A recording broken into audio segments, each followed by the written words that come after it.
இந்த வேதத்தினுடைய அதனுடைய முக்கியத்துவம் எவ்வளவு வேதத்தில் இருக்கு. சும்மா ஒரு நிறைய விஷயங்கள் இருக்கலாம். நான் கேட்டுக்கொண்டிருந்த பொழுது ஒரு 7 காரியங்களை நான் என் சிந்தையில் வந்ததை உங்களோடு கூட நான் சொல்கிறேன். இது எல்லாமே நம்ம தொட்டு புழங்கினது தான். அது தியரி கிடையாது. 7 அல்ல 70 இருக்கலாம், 700 நன்மைகள், பெனிஃபிட்ஸ் இருக்கலாம் வேதத்தினுடைய மகத்துவத்தினால. ஒன்றா நான் சொல்கிறேனே, அவைகளை இருதயத்தில் நீங்கள் வச்சுங்க. எஸ்பெஷலி வாலிப பிள்ளைகள் எல்லாருமே, வளரும் தலைமுறை. நம்பர் 1, அதனுடைய ஆசீர்வாதங்கள். வேதத்தினுடைய மகத்துவத்தினால், வேதத்தை நான் வாஞ்சியா இருக்கிற அப்படின்னால் நமக்கு உண்டான இந்த நன்மை. சங்கீதம் 119வது சங்கீதம். நம் சகோதரர்கள் ஒரு சில வசனங்களை காண்பிச்சாங்க. சங்கீதம் 119 9வது வசனமும் 11வது வசனத்துல என்ன வாசிக்கிறோம் அப்படின்னா, நானே வாசிக்கிறேன்.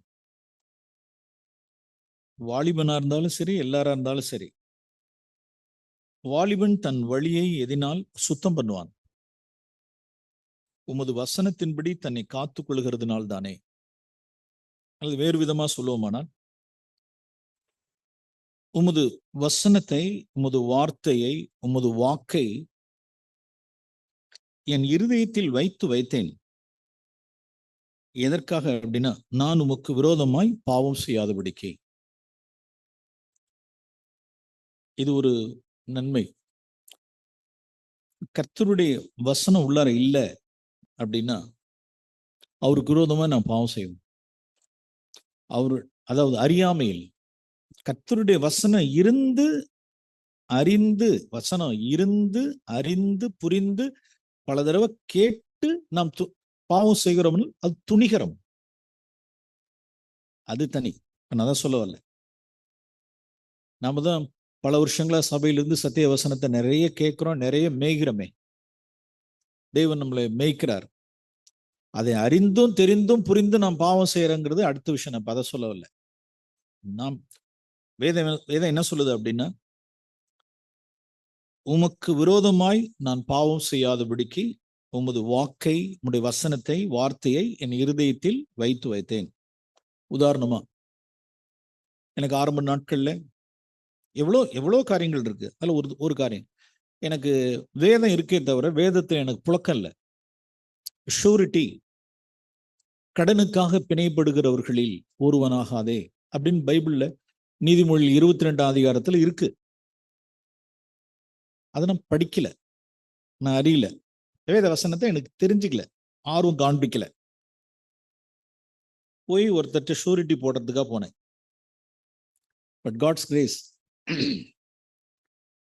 அந்த வாரத்துல வெள்ளிக்கிழமை தான் நினைக்கிறேன், அந்த ஞாயிற்றுக்கிழமை நம்ம மத்தியில ஒரு தெய்வ ஊழியர் நம்ம மத்தியில உள்ளதான ஒரு திருச்சபையினுடைய மூத்த சகோதரர் திருக்காட்டுப்பள்ளிக்கு விசிட் பண்ணியிருந்தார். அவர்கிட்ட நான் என் வீட்டில் தங்கியிருந்தார். அவர்கிட்ட நான் கேட்கும் பொழுது அந்த வசனத்தை கோட் பண்ணி காமிச்சார். இந்த காரியம் எனக்கு டவுட்டா இருக்குது அப்படின்னு.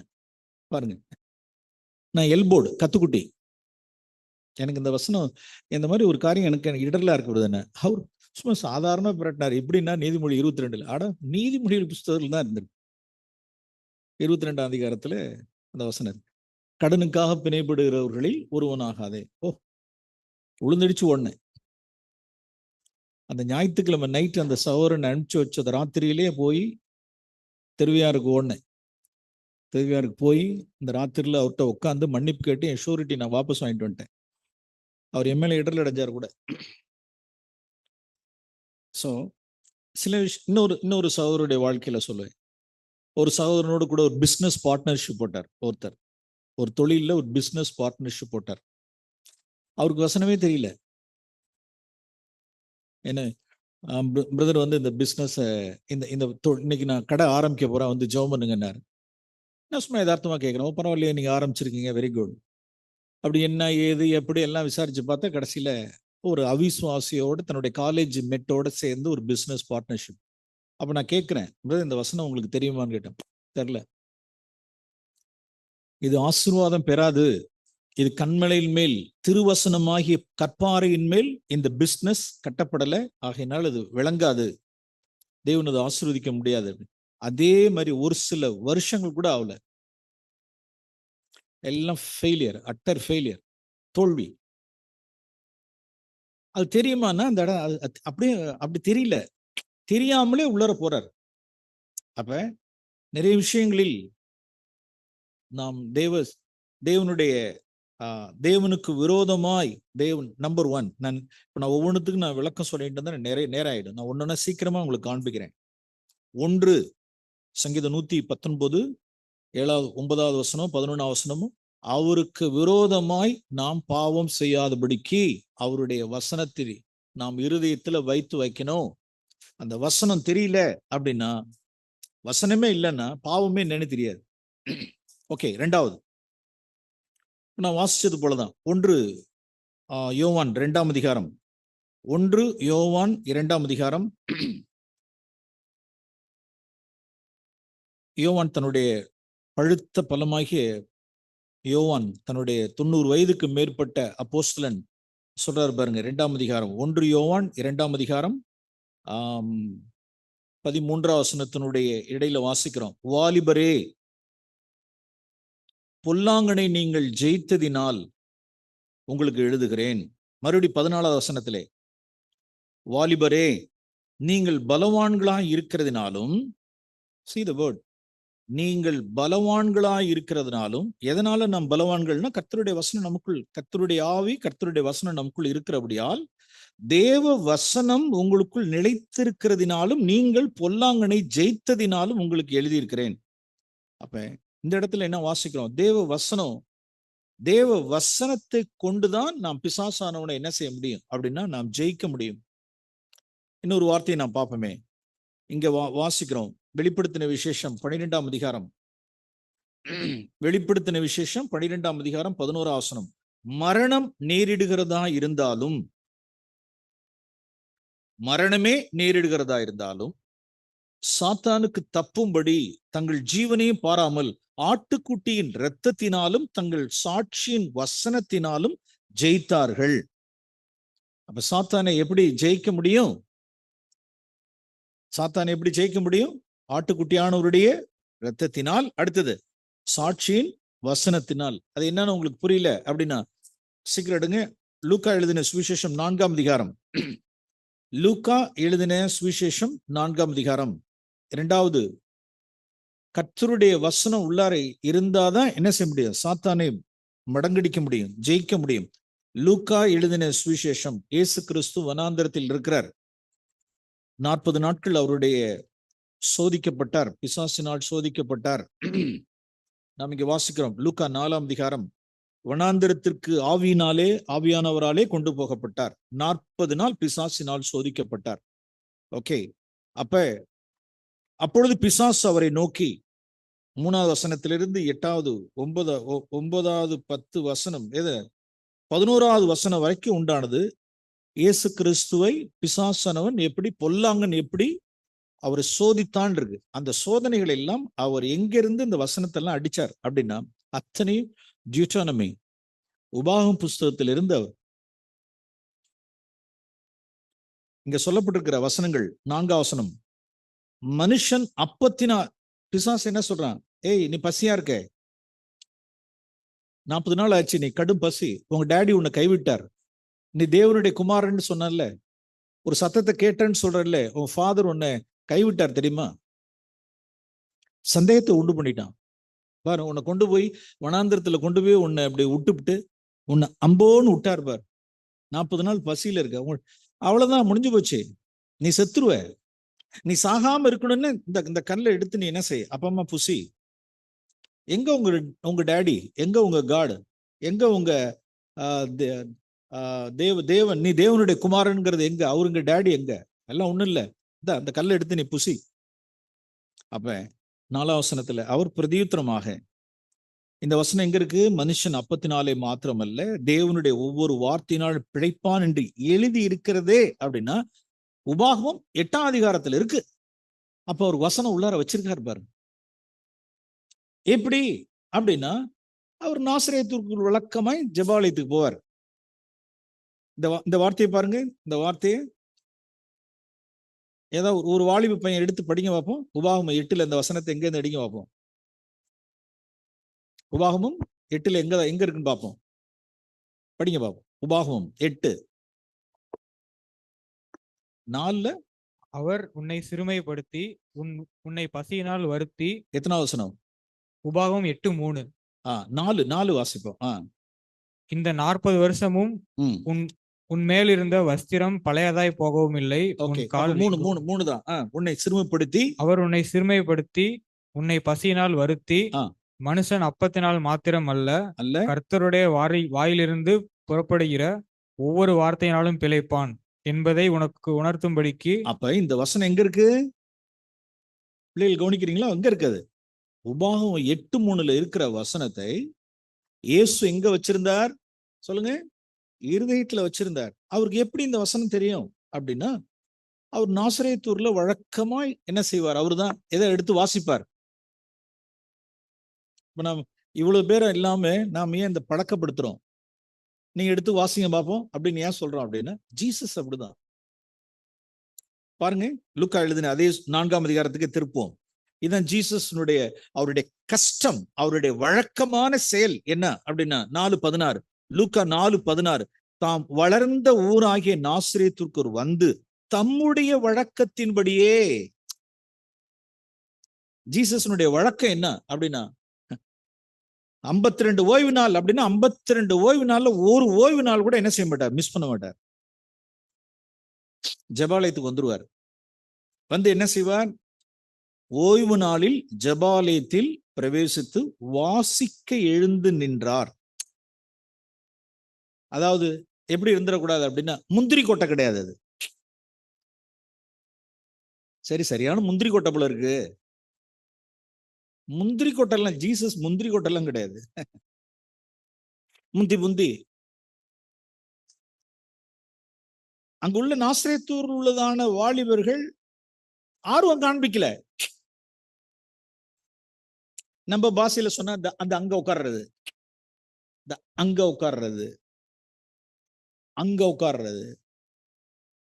அப்படி தலையை காமிக்கிறது, கீழ்கால உட்கார்றது.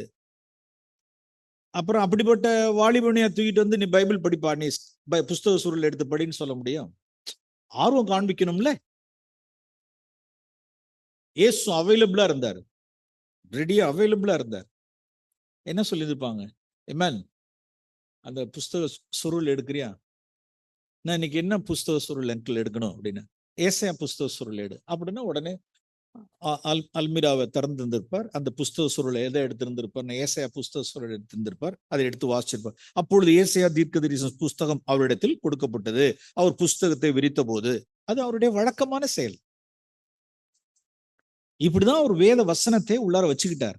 அந்த வசனம் எங்க உதவுது அப்படின்னா, 30 வயதுல யுத்த களத்தில் இருக்கும் பொழுது, சோதனை களத்தில் இருக்கும் பொழுது, நாளைக்கு உங்களுக்கு ஒரு சோதனை களம் வருமான்னு கேட்டா வரும்.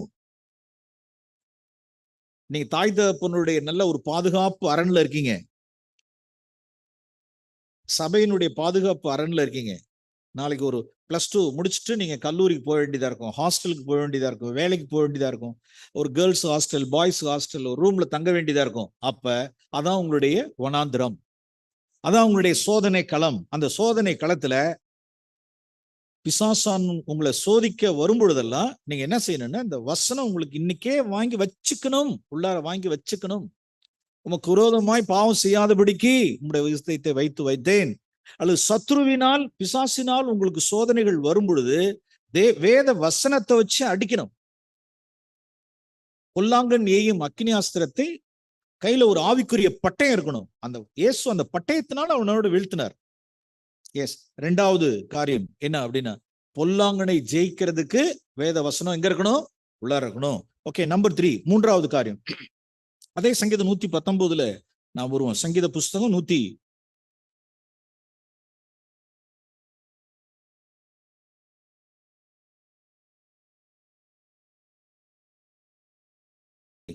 சங்கீதம் 119:18. உமது வேதத்தில் உள்ள அதிசயங்களை நான் பார்க்கும்படி என் கண்களை திறந்தருளும். வேதத்தில் உள்ள அதிசயம் எதுன்னா, வேதத்தில் உள்ள அதிசயம். பழைய ஏற்பாட்டில் உள்ள பக்தன் வேதத்தில் உள்ள அதிசயம் அப்படின்னு சொல்றாரு.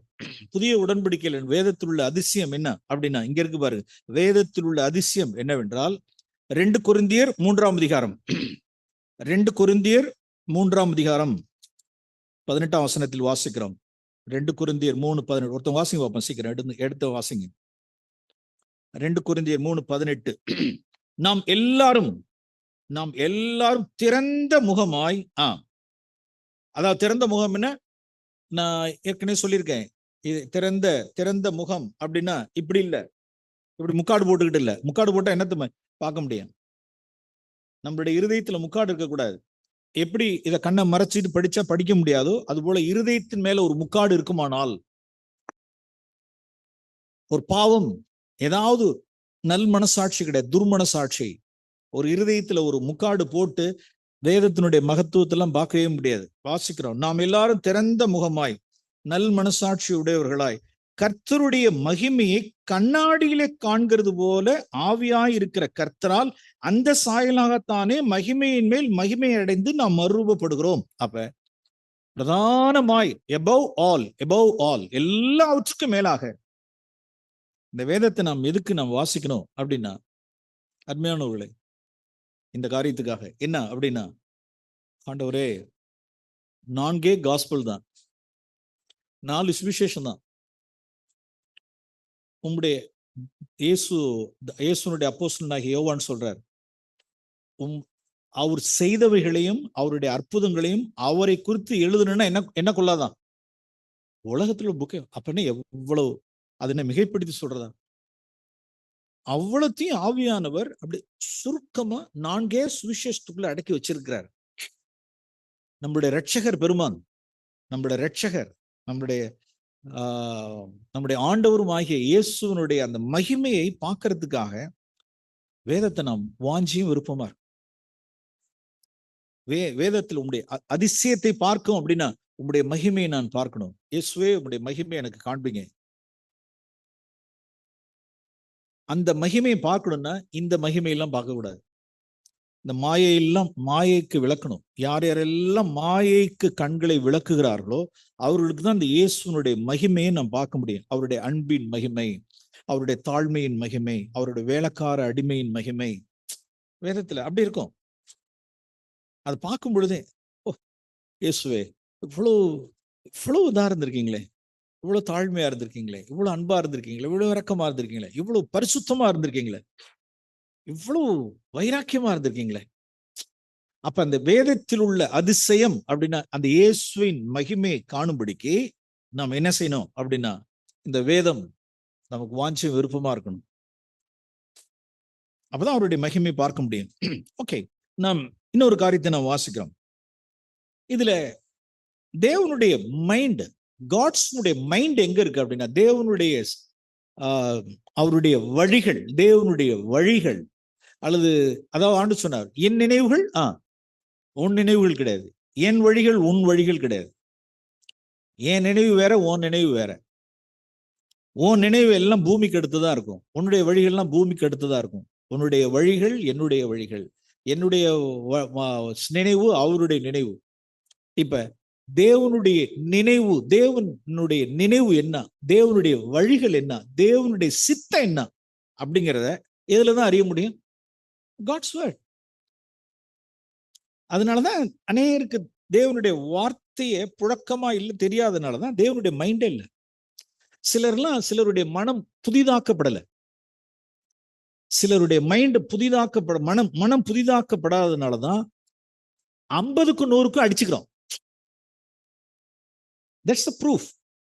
50க்கும் 100க்கும் உன்னதத்திலிருந்து கீழே இறங்கி வந்து சரிக்கு சரி நிக்கிறான்னு வச்சுங்களேன், அப்படின்னா மனம் புதிதாகலன்னு அர்த்தம். அவர்களுக்கு எது அப்படின்னா, எது பிரதானமா இருக்கு அப்படின்னா, பூமி, காசு, பணம், இடம், சொத்து, தன்னுடைய பெயர், பிரஸ்தாபம். மனம் புதிதாயிடுச்சுன்னு வச்சுங்க, இதெல்லாம் காரியம் கிடையாது. தேவனுடைய நினைவு என்ன? தேவன் எப்படி சிந்திக்கிறார்? தேவன் எப்படி பார்க்கிறார்? தேவனுடைய வழிகள் என்ன? அவருடைய நினைவு என்ன? அவருடைய சித்தம் என்னங்கிறத தேவன் இதில் எழுதி கொடுத்திருக்காரு. தேவன் இதில் எழுதி கொடுத்திருக்கிறார். இத ஒருவர் என்ன செய்யல அப்படின்னா, இந்த எழுதப்பட்டிருக்கிற வார்த்தையை ஒருத்தவங்க முதல்ல படிச்சு அறியல அப்படின்னா, அவருடைய சத்தத்தின் மூலமாய் உனக்கு பின்னாலே ஒரு சத்தம், இது நட, இது நடவாத, இதன்படி செய்யாதன்னு சொல்லுகிற சத்தத்தை உன் காதுகள் கேட்கும் அப்படின்னா, அவருடைய வாயிலிருந்து புறப்படுகிற வார்த்தை கேட்க முடியாது. இந்த வார்த்தை திரும்ப சொல்றேன். எழுதி கொடுத்த வசனத்தை என்ன செய்யல சொல்லுங்க. 400 வருஷத்துக்கு முன்னதாகலாம் என்ன கிடையாது, யாருக்கும் பைபிளே கிடையாது, பைபிள் கிடையாது. அப்ப அவர்கள் எப்படி வசனத்தெல்லாம் அவர்கள் அப்படி அறிந்து கொண்டாங்க? எல்லாம் என்னதான், எல்லாம் அவருடைய வாயிலிருந்து புறப்படுகிற வார்த்தை, சர்ச்சில இருந்து கேட்கிற வார்த்தை. ஜபாலயத்திலையும் ஜபத்திலையும் சர்ச்சஸ்லயும் இருந்து கேட்கிற வார்த்தை. வீட்டுக்கு வீடு பைபிள் கிடையாது. ஆனால் எப்படி வசனத்தை கேட்டாங்க? எப்படி பரிசுத்தவான்கள்லாம் இத்தனை நூற்றாண்டுகள் வாழ்ந்திருக்காங்க அப்படின்னா, கிடைச்ச சத்திய வசனத்தை கேட்கறது மூலமா, அவருடைய வாயிலிருந்து புறப்படுகிற வார்த்தை கேட்கறதுக்கு முன்னதாக தேவன் நமக்கு எழுதி கொடுத்ததான அந்த வார்த்தைக்கு நாம் கவனிக்கல அப்படின்னா, இந்த சத்தத்தெல்லாம் கேட்கணும்னு நினைக்காதீங்க. சோ அப்ப இன்னொரு நன்மை என்ன அப்படின்னா, இன்னொரு பெனிஃபிட், தேவனுடைய சிந்தையை, தேவனுடைய வழிகளை, தேவனுடைய சித்தத்தை இதுலதான் எழுதி கொடுத்திருக்கிறார். Okay, one more. இப்ப சங்கீதம் 119 அதுவும் இருக்கு. சங்கீதம் 119 ஒரு சங்கீதக்காரன் எப்படி சொல்றாரு பாருங்க. சங்கீதம் 119 92வது வசனம். 92வது வசனம். உமது வேதம் என் மன மகிழ்ச்சியா இராதிருந்தால் என் துக்கத்திலே அழிந்து போயிருப்பேன். ஓ, நமக்கு வேத வார்த்தை மட்டும் நமக்கு இல்லாம இருந்திருந்துன்னு வச்சுங்க, நம்மளுடைய இழப்பு, நம்மளுடைய நஷ்டம், நம்மளுடைய சேதம், ஆக்சிடென்ட்ஸ், டெத்து, இழப்புகள், வேதனைகள், நெருக்கங்கள், துன்பங்கள், அதுல எல்லாவற்றிலும் நாம் என்ன செஞ்சிருப்போம்? அந்த இதுல வேத வசனம் மட்டும் இல்லாம இருந்திருந்தா, வேதம் நமக்கு இல்லாது இருந்திருந்தால், மன மகிழ்ச்சியா இராதிருந்தால் என் துக்கத்திலே நான் அழிந்து போயிருப்பேன், அழிந்தே போயிருப்பேன். அப்ப எடுத்து நிறுத்துது பாருங்க. ஓ, ஒரு ஆறுதல், ஒரு இழப்பா, ஒரு சேதமா?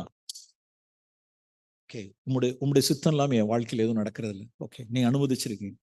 ஓகே, நான் மறிக்க கொடுத்தனா, ஓ, நித்தியத்துல போய் நான் தரிசிப்பேன். ஓகே, ஒரு நஷ்டமா, ஒரு இழப்பா, ஆண்டவர் உம்முடைய அனுமதி இல்லாம என் வாழ்க்கையில் எதுவும் நடக்காது. என்ன ஆறுதல், தேறுதல் என்ன? இல்லைன்னா துக்கத்திலே நாம் என்ன செஞ்சிருந்திருப்போமா?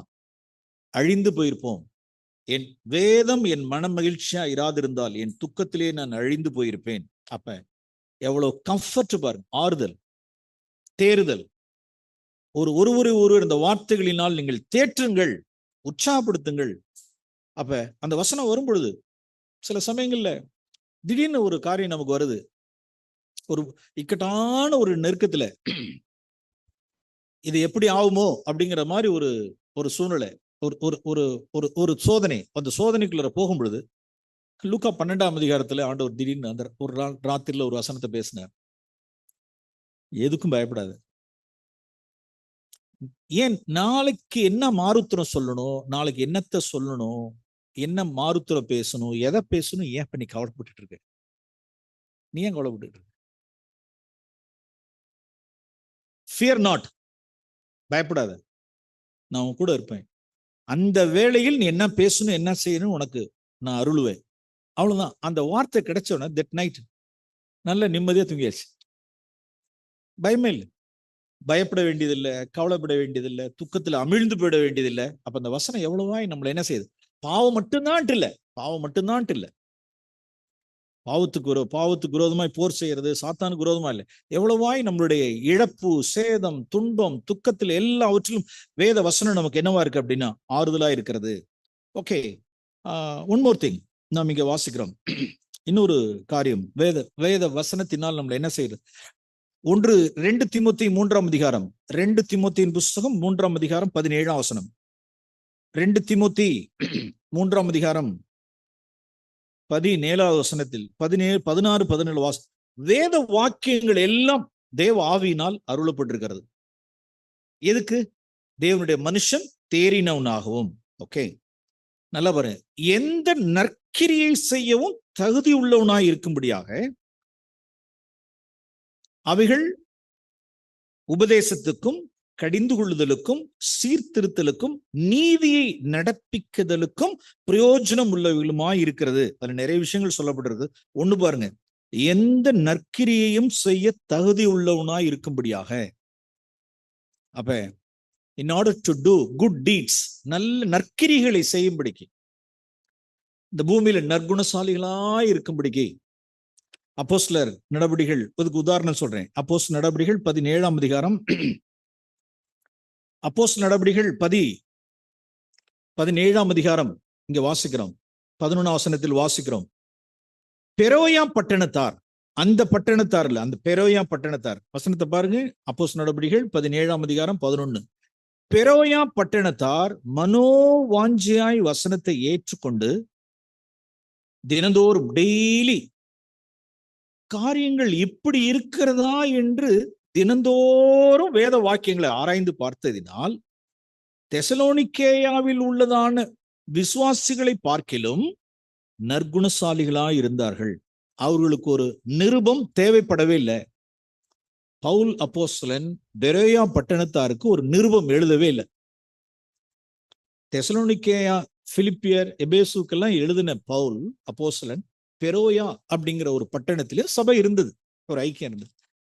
அந்த சபையில் உள்ளவர்களுக்கு ஒரு என்ன செய்யலைன்னா பவுல் ஒரு நிருபம் எழுதவே இல்லை. ஏன் தேவைப்படல அப்படின்னா அவர்கள் நற்குணசாலிகளா இருந்தார்கள். ஏன் நற்குணசாலிகளா இருந்தார்கள் அப்படின்னா பவுல் சொன்ன வசனத்தை மனோவாஞ்சியா ஏற்றுக்கொண்டார்கள். வேத வசனங்களை ஆராய்ந்து பார்க்கிறார்கள். காரியங்கள் இப்படி இருக்கிறதா என்று தினந்தோறும் வேத வாக்கியங்களை அவர்கள் ஆராய்ந்து பார்த்ததினால். அப்ப ஆராய்ஞ்சு பார்த்தது மாத்திரம் இல்ல, ஆராய்ஞ்சு பார்க்கறது மாத்திரம் இல்ல, கேட்கறதுனால மாத்திரம் இல்ல, அவர்கள் அதன்படி என்ன செஞ்சிருக்கணும் சொல்லுங்க, என்ன செஞ்சிருக்கணும்? அதன்படி நடந்திருக்கணும், செய்திருக்கணும். அவர்கள் நற்குணசாலிகளாய் நற்கிரியை செய்கிறவர்களாய் காணப்பட்டார்கள். சோ இவ்வளவு காரியத்துக்கும் நம்ம என்ன செய்ய வேண்டியதா இருக்கு அப்படின்னா, இந்த வேத வசனத்தை என்ன செய்யணும்னா அவருக்கு விரோதமாய் என்னென்ன சொல்லுங்க அப்போ, அவருக்கு விரோதமாய் நாம் என்ன செய்யாதபடிக்கு, பாவம் செய்யாதபடிக்கு.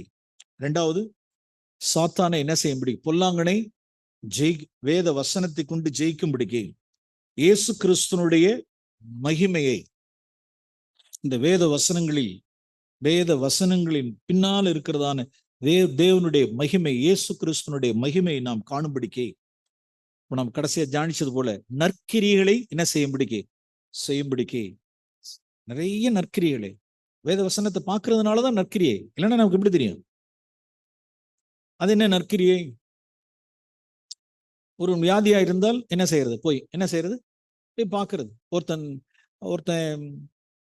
ஒருவன் வியாதிப்பட்டால், அல்லது ஒருவன் காவலில் இருந்தால், அல்லது ஒருவன் வஸ்திரம் இல்லாதிருந்தால், அல்லது ஒருவன் ஆகாரம் இல்லாதிருந்தால் என்ன செய்யும்? இந்த சின்னஞ்சிறியவர்களுக்காக நீங்கள் எதை செய்தீர்களோ அதை எனக்கே செய்தீர்கள். சோ இப்படிப்பட்ட பேசேஜ் ஜீசஸ் அதெல்லாம் கொடுக்கல அப்படின்னா, அதெல்லாம் நமக்கு தெரியல அப்படின்னா நாம் செல்ஃபாவே இருப்போம், செல்ஃப் சென்டர், நமக்கானதே தேடிட்டு இருப்போம். பிரைஸ் தி லார்ட், ஆண்டவரே இந்த வார்த்தை சொன்னீங்களே, இந்த சின்னஞ்சிறாருக்கு செய்தோம்னா அது உங்களுக்கே செய்ததா? சந்தோஷம், உமக்கு செய்யற ஆண்டவரே, இவர்களுக்கு நான் சேவிக்கிறேன் ஆண்டவரே, இவர்களுக்கு நான் நற்கிரியை செய்யற ஆண்டவரே, இவர்களுக்கு நான் நிக்கிறேன் ஆண்டவரே, இவர்களுக்கு கூட போற ஆண்டவரே, இவர்களை சுமக்கிட்ட ஆண்டவரே, இவர்களுக்கு நன்மை செய்யிட்ட ஆண்டவரே. அது எங்கேருந்து? அந்த வேத வசனங்களை நற்கிரியை செய்ய தகுதி உள்ளவர்களாகும்படிக்கு, நற்குணசாலிகளாக இருக்கும்படிக்கு வேத வசனம் தெரியணும்ல. ஓகே, துன்பத்தில், நம்மளுடைய வேதனையில், நம்மளுடைய துன்பத்தில், இழப்பில், நஷ்டத்தில், சேதத்தில் அது தேவனுடைய வசனம் நம்மளை என்ன செய்தது? ஆற்றி தேற்றுகிறது. நம்மளோட துக்கத்தில் நாம் அழிந்து போகாதபடிக்கு நம்மளை ஆறுதல் படுத்துகிறது. ஓகே, சரி, எல்லாவற்றுக்கும் மேலாக நான் ஏற்கனவே சொன்னது போல தேவனுடைய மகிமை. சிம்பிள். இது யாருடைய வார்த்தை சொல்லுங்க? God's word. இதை நீங்க தழுவிக்கொள்ளணும். தேவனுடைய வார்த்தைன்னு சொல்லிட்டு தழுவிக்கொள்ளணும். இந்த வார்த்தைக்காக நான் தேவனை ஸ்தோத்திரிக்கிறேன். என்னுடைய 21வது வயதில் நான் வீட்டை விட்டு வெளியில வரும் பொழுது ஒரு மஞ்சள் பைக்குள்ள அதை போட்டு அனுப்பிச்சு விட்டாங்க. என் சர்டிபிகேட் வேற எங்கேயோ இருந்ததுனால, இல்லைன்னா சர்டிபிகேட் மாட்டி இருந்திருக்கும். இது உள்ளார இருந்துச்சு. ஒரு மஞ்சள் பைக்குள்ள போட்டு சேலத்துல விடுதலை பத்திரம் எழுதி என்கிட்ட வாங்கும் பொழுது, அப்ப ஒரு வாலிபன், நான் கல்லூரியில படிக்கிற நாட்கள், ஒரு மஞ்சக்குள்ள போட்டு இது இந்த வீட்டில் இருக்கக்கூடாதுன்ட்டாங்க, தூக்கிட்டு போயிட்டுட்டாங்க. தூக்கி நான் சொல்ல விரும்பல, மஞ்சள் பைக்குள்ள போட்டு அனுப்பிச்சு விட்டாங்க. அன்னைக்கு அந்த வசனத்தை எடுத்துக்கிட்டு, அந்த மஞ்சள் பை எடுத்துக்கிட்டு நைட்டு ஒரு 9 மணி இருக்கும், எடுத்துக்கிட்டு இந்த மஞ்சள் பையை எடுத்துக்கிட்டு இப்படி அது ரோட்ல இருந்து வரேன். Praise the Lord. It's green in my mind. இந்த வார்த்தையை பாருங்க, நீதிமொழிகளின் புஸ்தகம்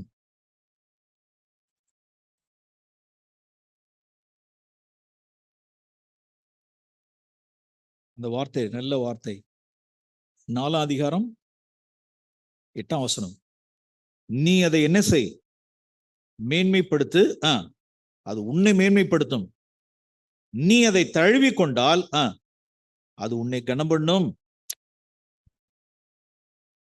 மேல ஞானத்தை குறித்து வேதம் சொல்லியிருந்தாலும், ஞானத்தை குறித்தும் புத்தியை குறித்தும் ஞானத்தை குறித்து சொன்னார். ஞானமும் புத்தி எங்க இருக்கு? கர்த்தருடைய வசனத்துலதான் இருக்கு.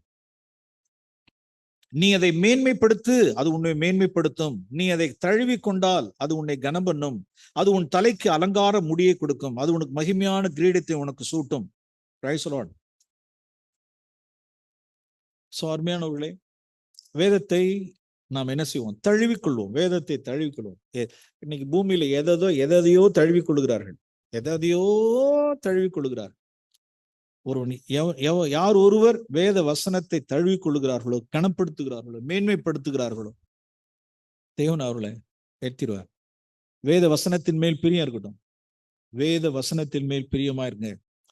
இவ்வளவு காரியங்களுக்காக நாம் என்ன செய்யணும்? தேவனுடைய வார்த்தை, காட்ஸ் வேர்ட், தேவனுடைய வார்த்தை என்பதற்காக, அல்லது தேவனுடைய மகிமையை அதில் பார்க்கணுங்கிறதுக்காக, பாவம் செய்யக்கூடாதுங்கிறதுக்காக, தேவனுடைய சிந்தையை அறிந்து கொள்ளும்படிக்காக, பொல்லாங்கனை ஜெயிக்கும்படிக்காக, துன்பத்தில் நமக்கு ஆறுதல் உண்டாகும்படிக்கு, இவ்வளவு மகிமையான இந்த சத்தியத்தை, அந்த வேதத்தை நாம் நேசித்து வாஞ்சித்து நாம் என்ன செய்வோம்? நாம் வாஞ்சையும் பிரியமா இருப்போம். தேவன் அது உங்களை உயர்த்துவார், உங்களை காக்கும், நற்காக்கும். உங்களை வாலிப பிள்ளைகள் உங்களெல்லாம் உற்சாகப்படுத்துறதுக்காக சொல்றேன். கையில குழந்தைய அழைச்சிட்டு டாக்டர் தஞ்சாவூர் போயிருப்போம். அதனால சைல்ட் ஸ்பெஷலிஸ்டுக்கு அந்த நாட்கள் எல்லாம் கூட்டம், எக்கச்சக்கமான கூட்டம் இருக்கும். அவ்வளவு பெரிய டாக்டர்ஸ்லாம் நிறைய கிடையாது. சில சைல்ட் ஸ்பெஷலிஸ்ட்லாம் ஃபேமஸ். டோக்கன்லாம் பார்த்தா 70 டோக்கன், 80 டோக்கன், 100 டோக்கன்லாம் போற டோக்கன்லாம் உண்டு. எல்லாம் குயிக்கா டாக்டர் பார்த்து அனுப்புவார். இங்கேருந்து போயிட்டு நான் ஸ்கூல் விட்டு வர்றதுக்கு முன்னாலே இவங்க குழந்தைய தூக்கிட்டு முன்னாலே போயிடுவாங்க. போய் டோக்கன் பார்த்தா, எப்பா 2 மணிக்கே 3 மணிக்கே போனியே, எவ்வளவு டோக்கன்னா? 71, 61. இத்தனை மணிக்கு வந்து டோக்கனு. அதுக்கு முன்னால வந்துட்டாங்க. சரி, ரைட், உட்காரு. ஓகே, குழந்தைய வச்சுக்கிட்டு 60வது டோக்கனா இருந்தாலும் சரி, 40வது டோக்கனா இருந்தாலும் வச்சுட்டு உட்காந்துட்டு இருக்கணும். அப்ப அந்த நாட்கள்ல என்ன செய்வாங்கன்னா, அப்பதான் முதல்ல அந்த டிவி எல்லாம் உள்ளார கொண்டு வர்றாங்க. அந்த இடத்துல சில நிறைய பத்திரிகைகள், பேப்பர், நியூஸ் பேப்பர்லாம் இருக்கும், சில பத்திரிகைகள்லாம் கிடைக்கும். ஏதாவது ஒரு டிவி வச்சுட்டு இருப்பான், எல்லாம் அப்படின்னு எதை பார்த்துக்கிட்டு இருப்பாங்க? Time entertainment. மாயை பாராதபடிக்கு என் கண்களை விளக்கி ஆண்டவர் வேதத்தில் பிரியமா இருக்கட்டும். கையில ஒரு பைபிள், ஸ்கூல்ல இருந்து அப்படியே போயிருப்போம், பைபிள் உள்ள இருக்கும், எடுத்து அந்த நேரத்தை ஓகே சரி 1 தீமோத்தேயு முடிச்சிருவோம். என்ன படிச்சேன்னு தெரியல, சொல்றேன். சரி, ஒரு 5 அதிகாரம் படிப்போம், ஒரு சங்கீதத்தை படிச்சுக்குவோம். கிடைக்கிற நேரத்தை வேத வசனம் படிச்சுக்குவோம். வாஞ்சை.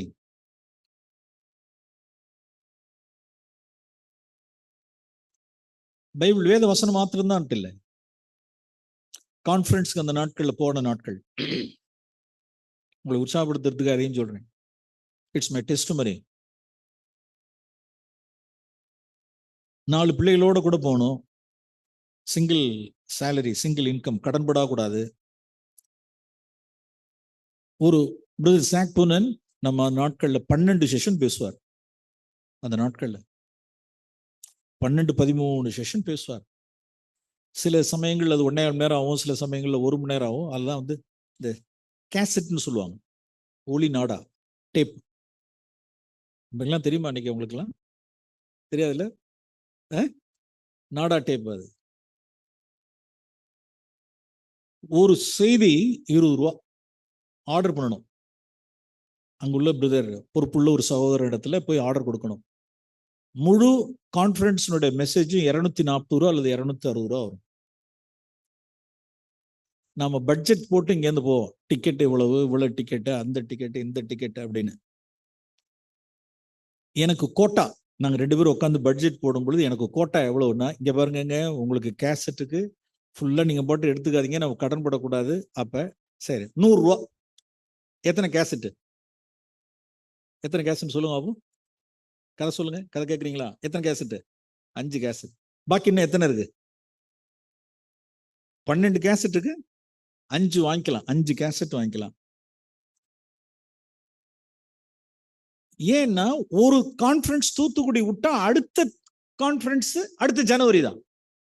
இடையில எங்கேயாவது நன்னிலம் அல்லது காளையார் கோயில் எங்கேயாவது இருந்தாதான் கான்ஃபரன்ஸ். அப்படி இல்லைன்னா விட்டா அடுத்த திங்கட்கிழமை தான். அப்ப சாப்பாடு வேணுமே, சாப்பாடு வேணும்ல, ஆவிக்குரிய போஜனம் வேணும்ல. அப்ப இந்த கேசட்டை திரும்ப திரும்ப கேட்கணும், அந்த செய்தியை கேட்கணும். இருக்கிறது 4-5 புக் இருக்கும், அந்த புக்கை திரும்ப திரும்ப படிக்கணும். இருக்கிற புக்கு என்ன புதுசா வந்திருக்கோ அந்த புக்கை எடுத்து வாங்கிக்க வேண்டியது. அந்த செய்தியினுடைய சரி 5 கேசட்டுக்கு 100 ரூபா. இப்ப எனக்கு பர்சனலா எனக்கு டீ செலவுக்கு ஒரு 50 ரூபா. எனக்கு டீ செலவுக்காக 50 ரூபா. பிள்ளைகளோட சேர்ந்து நீங்களாம் வந்திருப்பீங்க. நீங்க கான்ஃபரன்ஸ்க்குலாம் வந்து அப்படி பிள்ளைகளா குடும்பமா எங்க போவோம் சொல்லுங்க பாப்போம். எங்க அந்த கடகண்ணிக்கு போவோமா இல்லையா? அந்த மேலூர் ஸ்டேஷன் வழியா அப்படியே போவோம். போயிட்டு பிள்ளைகளுக்கு தீனி இனி வாங்கி கொடுத்துட்டு வரணும். அது தனி கோட்டை. அதுக்கு இவ்வளவு ரூபா. எனக்குன்னு எவ்வளவு அப்படின்னா 50 ரூபா. அந்த 50 ரூபாயோட மிச்சம் மீதி இருக்கிறதெல்லாம் போட்டு என்ன செஞ்சிருவான்னு கேட்டா, ஏது டீ தான். கான்ஃபரன்ஸ்லாம் டீ கொடுக்குறாங்களே, அதுக்கு எனக்கு கான்ஃபரன்ஸ், எனக்கு இதுக்கு டீ. கான்ஃபரன்ஸ்லாம் காலையில் சாயந்தரம் டீ பண்ணி கொடுக்குறாங்க. அதையும் பொறுக்கி போட்டா எவ்வளவு ஆச்சு? அதுல ஒரு 3 கேசட் எவ்வளவு ஆச்சு? 5 3 8. பாக்கி இன்னும் எத்தனை வேணும்? இன்னும் 4 கேசட் வேணும். 4 கேசட் வாங்கணும். ஏதாவது ஒரு சூழ்நிலை இருந்தா 4க்கும் உட்காந்து அரக்குயர் நோட்டு வாங்குறது. டைரி எல்லாம் ஏது அந்த நாட்கள் டைரி ஒரு அரக்குயர் நோட்டு வாங்கி எல்லாத்தையும் எழுதுறது. பிரதர் பேச பேச பேச பேச எல்லாத்தையும் அப்படியே நோட் பண்றது. இல்ல அப்படின்னா நம்ம பிரதர் தூத்துக்குடியில் உள்ள பிரதர், அருமையான பிரதர், எனக்கு அந்த நாட்கள்ல அதிக சகாயம் பண்ணுவார். சவர் சுந்தர், எஸ்ரா பிரதனுடைய தகப்பனார், சவர் தேவ பிரகாஷனுடைய அண்ணார். அவர்கிட்ட போவேன். இங்கேருந்து இந்த பழைய கேசட் எடுத்துட்டு போவேன். அது மேல என்ன செய்யலாம் அந்த சொல்லுங்க அப்போ, அது மேல ரீரெக்கார்ட் பண்ணலாம். வேற ஏதாவது சில கேசட்ஸ் இருக்கும், அதை எடுத்துட்டு போய் பிரதர்கிட்ட கேட்கறது. பிரதர் இதுல ஏதாவது நீங்க இந்த கேசட்ல நீங்க ரெக்கார்ட் பண்ணி தர முடியுமான்னு. பிரதர் நிறைய ஆர்டர் இருக்கு, ஆர்டர் முடிஞ்சிட்டு கடைசியில டயர் இருந்ததுன்னா நான் உங்களுக்கு என்ன செய்யறேன், பண்ணி வைக்கிறேன். அப்படி இல்லைன்னா உங்களுக்கு அனுப்பி வைக்கிறேன் பார். அவர் சகாயம் பண்ணுவார். உடனே சரி, நிறைய ஓசியில நிறைய கொடுத்துடக்கூடாது இல்ல, ஒரு 2 கேசட் கொடுப்பேன், அதுல ரெக்கார்ட் பண்ணி கொடுப்பார். சரி, போற போக்குல என்ன செஞ்சுருவாரு, நைட்டு கிட்டத்தட்ட எத்தனை கேசட் சம்பாதிச்சா சொல்லுங்க பார்ப்போம். இப்ப 10 கேசட் வந்து அதுதான் என்னது, தீனி. அதான் சாப்பாடு, அதான் தீனி. மனோ வாஞ்சை. இன்னைக்கு புக்கு அப்படியே நெட்டை திறந்தா வெப்சைட்ல உள்ளார போனா சிஎஃப்சி அவ்வளோ புக்ஸ், ஆயிரக்கணக்கான மெசேஜஸ், டெய்லி டிவோஷன். ஓ காட். இன்னைக்கு சிலருக்கெல்லாம் சலிச்சு போச்சு. திருப்தியானவன் தேன் கூட்டு என்ன செய்வான்?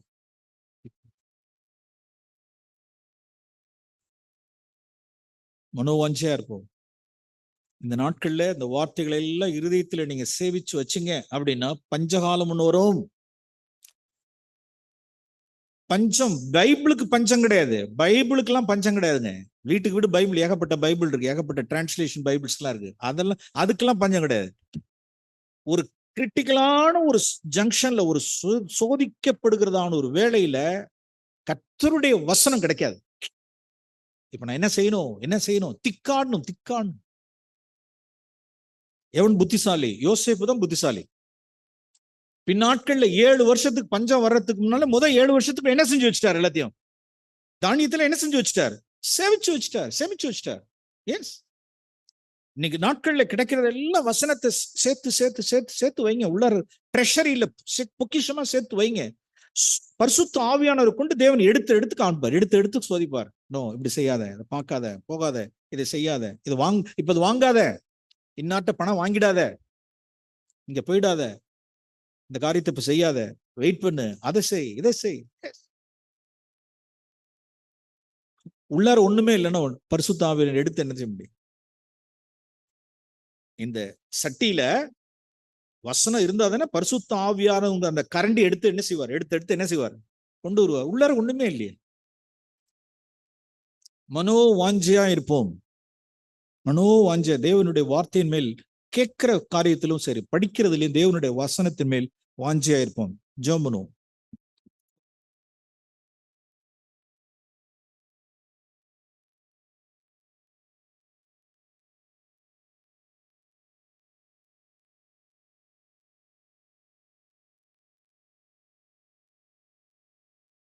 க்ளோஸ் ஆயிடுச்சு. நம்ம யாரும் எழுந்திருப்போம். இன்றைய தினம்